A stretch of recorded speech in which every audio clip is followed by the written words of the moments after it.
Hello, Captain VFC here with another build analysis video, or BAV for short. This time the Tamiya F4U-1A Corsair in 1/72 scale. If you are new around here, then a BAV is basically, think of it as like a director's commentary that you never asked for.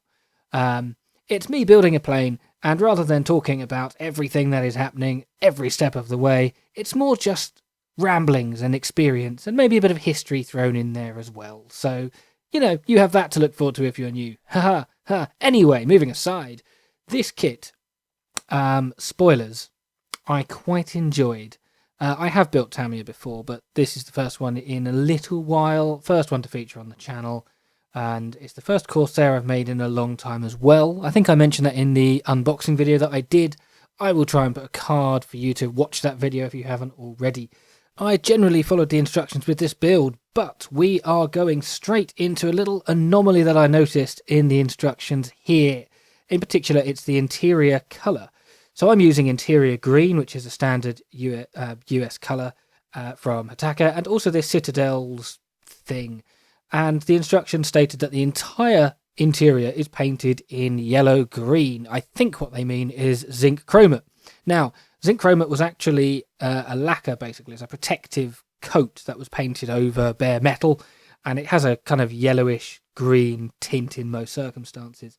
Interesting fact, it was not allowed in interior parts that had a person. Anywhere where there would be crew, it would not be used. So I've used interior green for the actual cockpit area, and then I've mixed that Citadel colour with some lemon yellow, which I didn't show off, but it's US Navy lemon yellow thing.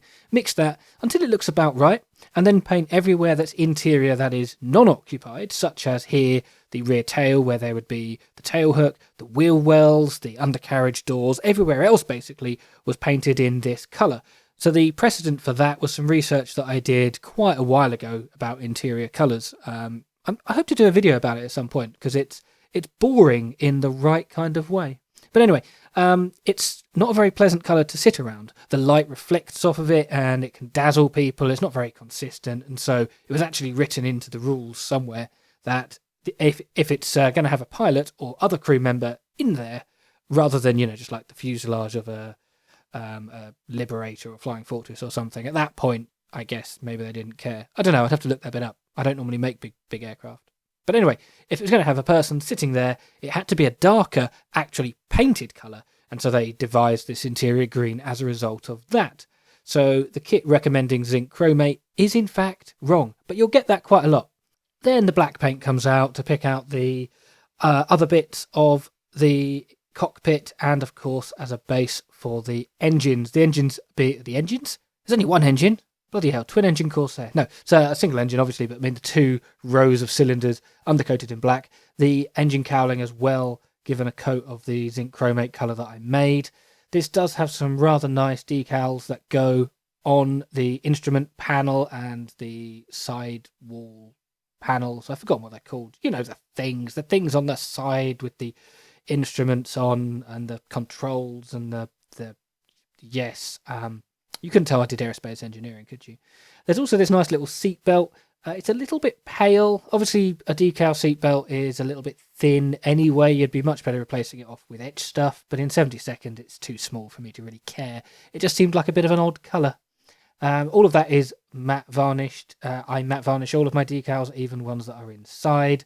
And then there is the aiming reticle above that, which is a clear part, which was later picked out in black. I do like this little modular design of the interior. So you have the seat on the bulkhead to the rear, and then that is all glued into this front bit. And then because there is a little window for bomb aiming underneath in this particular version, there is also the control stick has a ridiculously long spindly bit on it. I say spindly bit, obviously in the real thing it's the controls, but it replicates that. It's pretty good.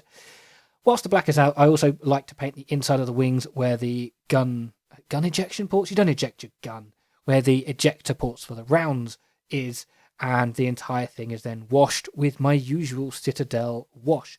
It is a very thin grey contrast paint. I prefer the grey as opposed to the Nuln oil. I think the grey just looks a little bit more natural in places. In hindsight, I actually missed a little bit of the zinc chromate at the rear, which I didn't find out until it was all stuck together. So it might have worked out better to apply the wash after, maybe, when it was all assembled. Don't know, I guess I'd have to make another one to find out. A little bit of dry fitting here, as in I'm gluing one side of the fuselage to the interior. Well, I suppose it's the other way around, the interior to the one side of the fuselage. You get the idea. And then clamping the other side on. That is not glued, that is just to make sure that it dries straight, gives some final adjustment time if necessary. Honestly, this is the sort of kit you don't need to dry fit. This is Tamiya. It just works. It's good. I didn't do that much work on the research of how accurate this kit is. I often do research as to how accurate a kit is. Honestly, with Tamiya, I don't feel I need to. They're one of the brands that I trust. And it looks right. It just looks right. And it's very, very nice. Anyway, fuselage is now stuck together and clamped in place with my trusty cheap Revell clamps and some imitation Tamiya masking tape. It's not actually Tamiya masking tape. It drives me mad. If it wasn't for the fact that I'm thrifty and want to use all of it, I would throw it in the bin in disgust, spit on it, set fire to the bin, take it to the wheelie bin, set fire to the wheelie bin, burn the house down, and that's probably a bit much for the tape, but I don't like it. It's just not very good. I use it for masking out the painting. You'll see that later. And it's probably one of the reasons why paint often runs. That and a lack of skill. Anyway, having to sand the wings here, not because of any flash. There was no flash on this kit, but because I had the word in my head and then I started talking. Do you ever get that? The feed. That's what I was thinking of.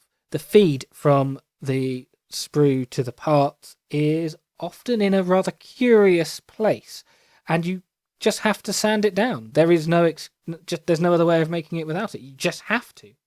A little bit annoying. That is probably, spoilers, the one thing about the kit that wasn't that intuitive.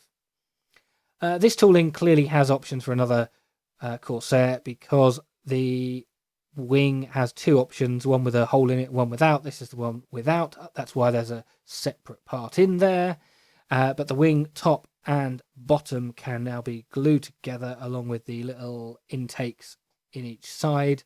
Again, I mean, every part here was dry fitted. I don't assemble a kit.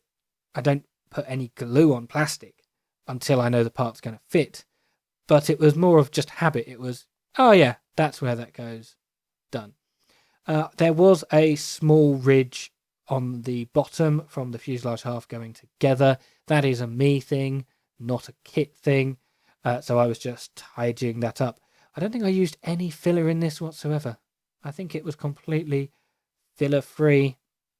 But basically, as per the instructions, you get all the parts, you put them together, and you have a Corsair, a very decent one at that.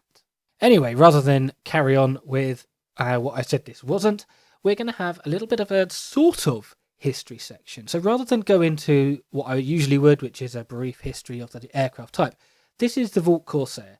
It's a very well-known aircraft. If you don't know about it, absolutely look it up. There is an abundance of material online, but instead, I just wanted to mention a couple of key things about this aircraft, which I find interesting or wrong. One interesting, one wrong. Well, both interesting, I suppose. Otherwise, I wouldn't know them. Anyway, firstly, Vought, the company, could not produce the sheer quantity of Corsairs that were required, so as is standard, contracts were put out for other companies. One of those was to a little favourite firm of mine, Brewster, famous for, of course, the Brewster Buffalo. Now, Brewster were essentially run by two former dodgy car salesmen who would just be patting every plain hood on the lot, go, yeah, we can make 1 million of these in an hour, just give us the order. I believe, if I remember rightly, they were actually convicted at one point, as in they had come out of prison for basically being dodgy salesmen. And the staff and materials at Brewster were just not good enough. And the government, obviously the US government, forcefully shut that shit down. And one of the reasons for that was to give the manufacturing capacity for the Corsair. So a lot of Corsairs were built by Brewster using the patterns from Vought. So there we go. Just a nice, pointless bit of fun that connects an incredibly useful and successful aircraft with the Brewster Buffalo.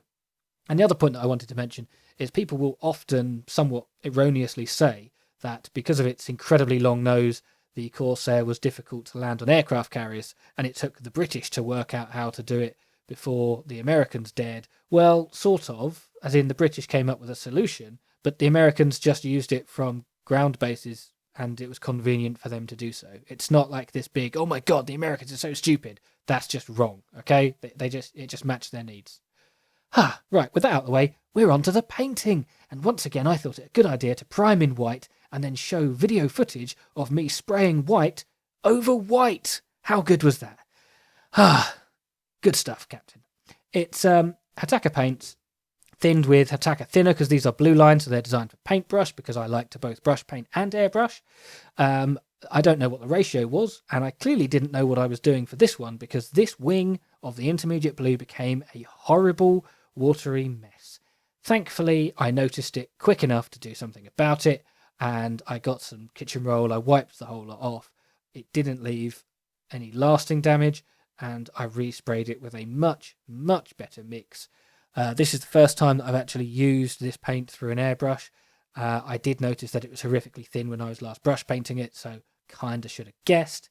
And then it's the dark blue on top again, Hataka, this time with a much better ratio. However, it's a much more pigmented paint.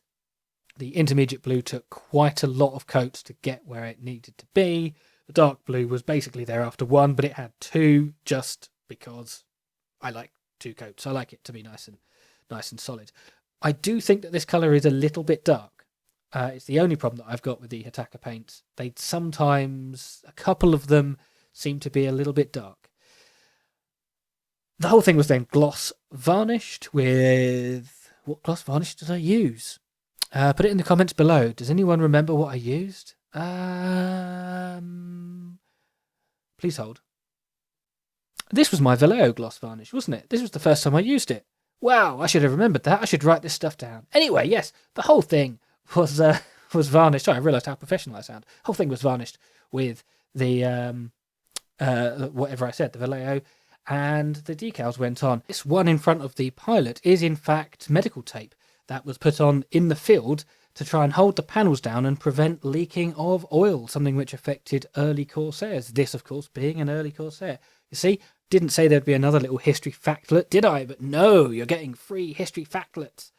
Anyway, with the paint done, I didn't really mention it, but the whole thing was masked off and tidied up. There's a little bit of bleed, but it was tidied up. With the whole thing done, the undercarriage is stuck on. It does explain in the instructions the order to put things in. It is very clear. You can see me being a bit slow and a bit cautious with this dry fit just to make absolute sure I get it in, because I don't like wobbly or wrong undercarriage on a plane. It really ruins it. If it's sitting on a shelf and it's at an angle, it kind of bugs me. So it always has an extra check when I make it. You can also see that after taking the masking off, there is still that wash applied to make the wheel wells look a little bit grubby. If anything, it takes too much of the yellow away, and I probably overdid it a little bit, but hey, you live and learn. So then, as this build draws to a close with only the minor details to apply, what have we learnt? What do I think? Is this a kit worth buying? Well, we have learnt about medical tape, we've learnt about dodgy car salesman Brewster, and we've learnt that Tamiya know how to make a decent kit. I'm joking, of course. That last one, everybody already knew that. This is a beautiful addition to my collection. I did not dirty it up. In fact, with this many kill markings, this should be a much grubbier aircraft, but I like my kits to look not necessarily factory fresh, but certainly not overly weathered. If I do multiple of one, I will weather them and I will make them look all battered, but there's just something particularly pleasant about seeing an aircraft look smart on a shelf. I am convinced that years as a teenager building American aircraft has put me off the tricolour scheme, and this kit is absolutely fantastic, as I've said, but there's still something a little bit uninspiring about it, so I probably will buy another one and try and grubby it up. I do feel that that would be a little bit just more eye-catching. That is definitely a me thing, and possibly partly the Hataka dark gloss blue. It's not gloss blue, is it? It's dark sea blue. As I mentioned, being a little bit dark. Oh, look at that. The satisfying pinning of the propeller into the cap, the poly cap. Oh, lovely. New to my BAVs then is a rating. I am giving this one an F4 yes out of 10. Brilliant. You're supposed to laugh there. That was funny. That was hilarious. If you want to watch me build kits live, I often do so on Twitch, so you can follow me there and spam me with sound alerts. If you like the video, don't forget to thumbs up and subscribe if you haven't already.